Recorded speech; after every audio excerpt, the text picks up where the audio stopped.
Hi guys, welcome back to another episode of Training Sim Classic, aka Railworks. Today we're going to be taking a look at a relatively recent addition from Caledonia Works, one of their most recent packs. This is the GWR 1361 class, an 060 built for the Great Western Railway at their Swindon Works, England, for shunting. Mainly for shunting in docks and other sidings where track curvature was too tight for large locomotives, per Wikipedia. Take that with a grain of salt, as always, because that's Wikipedia. There were a total of 5 produced, built in 1910, which we are looking at the original build right here in front of us. I chose the 1910 model to use for our video today. All were scrapped between 1961 and 1962 besides one. One singular example remains preserved, number 1363, which, according to Wikipedia, as of 2014, so obviously a little while ago, but still, as of 2014, was dismantled for overhaul to working order. It is based at the Didcot Railway Centre. Oh, very neat. Fun little 060s.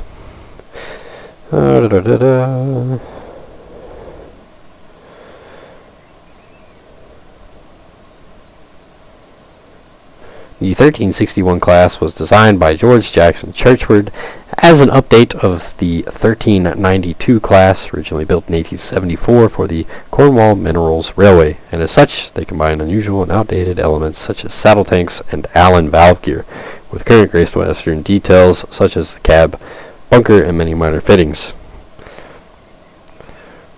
GWR.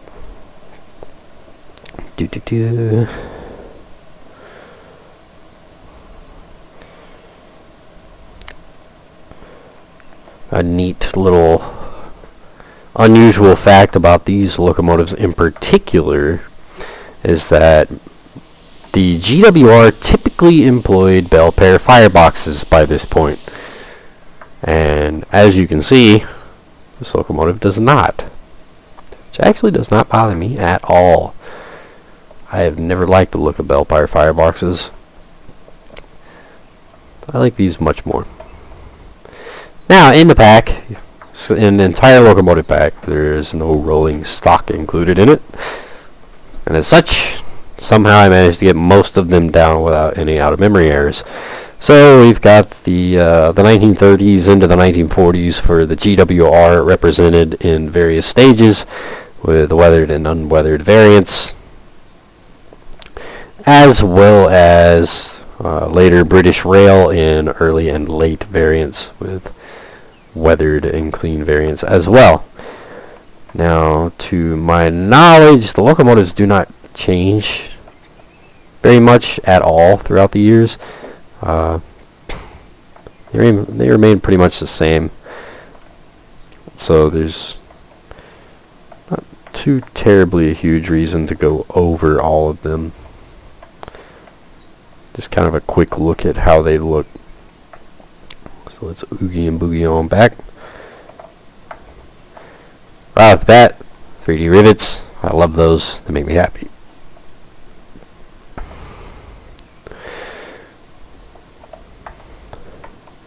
I love the idle exhaust here. That looks good. Just kind of there, just barely. Not this wild, straight white stream going straight up in the air. It's just, a nice little wisp. I like it. Looks pretty good. Texturing looks awesome. I do believe these have modeled valve gear, which is unfortunately very hard to see. Obviously the black frame doesn't help much at all. But awesome texturing.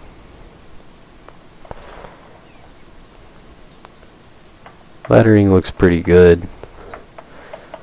Love the 3D number plate here.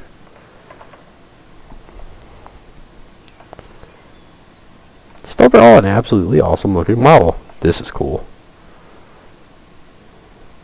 Water pump on the side here. Something we don't see very often in Train Simulator. Lettering looks pretty darn good across the board on all the models. Nice, crispy, legible. Unless, of course, you go with the leather model, but it's supposed to be that way.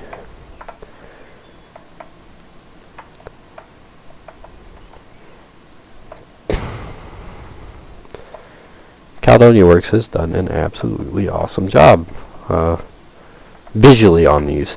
Now, if you do step back and let the sun hit the metal parts as it should, it looks alright at certain angles, and other angles you get this kind of weird almost digitalized effect with the little squares. It's not horribly bad, it's not horribly noticeable, but it is there if you look at it wrong, which whatever. Inside the cab, we don't get the windows, unfortunately, but we do get the cab roof. We do get the side doors. The coat hanging here is a nice touch. A hallmark of Caledonia Works. Gotta have a book and a pipe somewhere.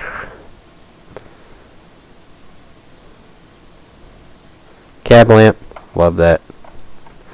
Overall, the texturing looks pretty good inside.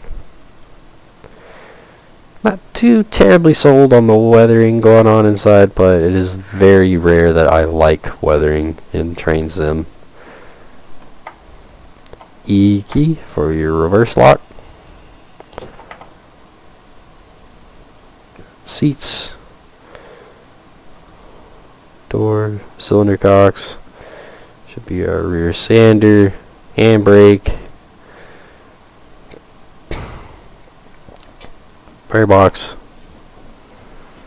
Dampers.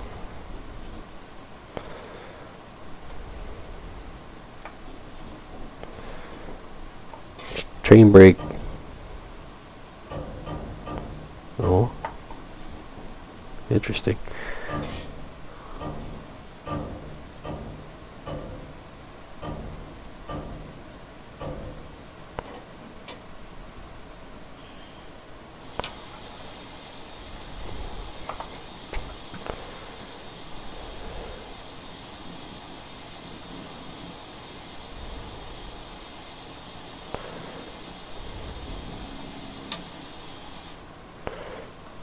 Train brakes.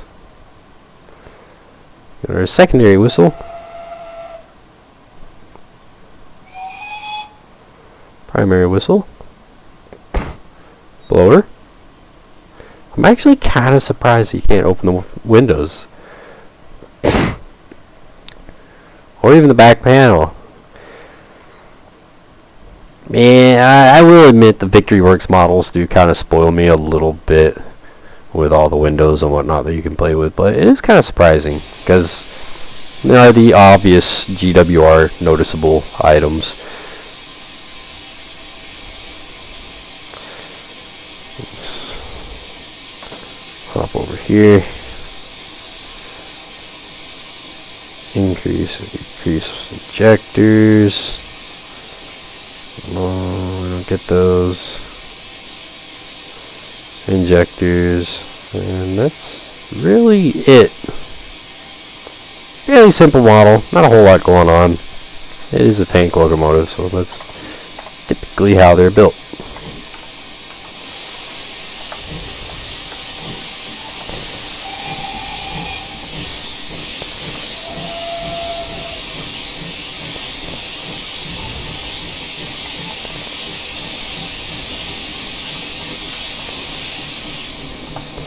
See if we can burn off some of this pressure. Get the safeties to shut off.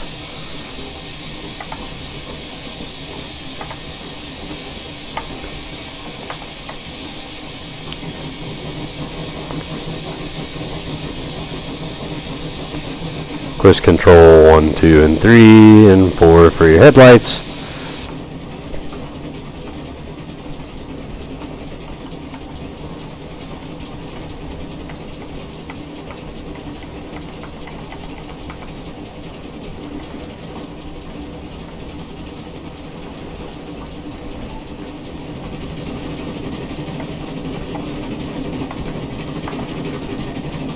Doesn't sound half bad.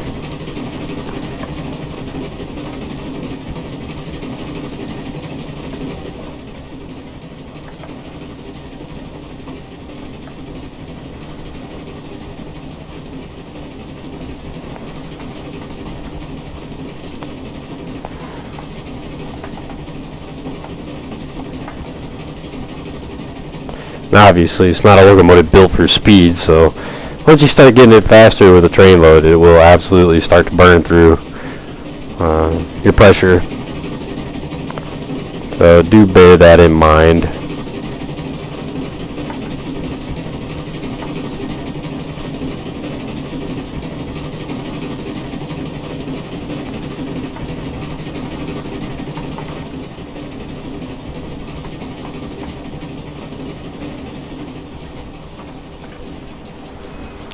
It is a advanced style model, so it does have things like steam chest pressure simulation and such, which is very nice.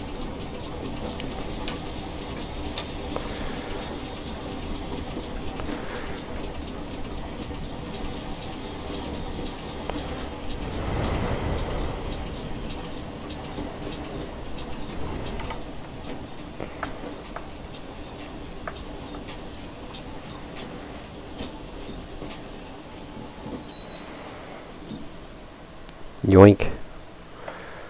Very cool indeed. Sounds good, looks good. What more could you want? Definitely go check it out. As always, link in the description. I think it's a neat model. Probably gonna have a little more fun with it right now, actually. So, hope you guys enjoyed the video, and I will see you guys next time.